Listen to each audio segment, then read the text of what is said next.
What's up, Tech Gang? Just wanted to give you guys a little update on the Pixel 6a. I do have a ton more videos coming out on this device, but there is actually a little security patch update that I just noticed. So I actually just checked updates right now, went to system, and we went to system update, and we got this little update right here. Now it says in 4 days your device will automatically install the update and schedule a restart. So even if you guys don't go ahead and just install it, it will update on its own. It says this update fixes critical bugs and improves the performance and stability of your device. Downloading updates over mobile network or while roaming may cause additional charges.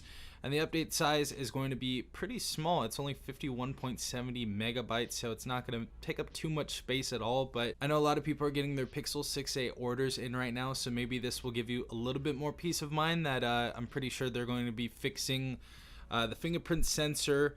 As far as that goes, I didn't have any issues with that, to be quite honest. So, you know, some people had issues, some people didn't. But if you guys are worrying about any of that, it looks like some of those bugs are going to be fixed, and I'm definitely going to make a follow-up video. So if you guys have any other information, please leave it in the comments section down below just for the community. But it looks like they're going to be fixing this before the mass majority of people end up getting this phone. So great news, new update on the Pixel 6a. Go ahead and check it out in settings and system and go ahead and update this. But yeah, guys, just wanted to let you know this has been Stefan from TechRight. Peace out, Tech Gang.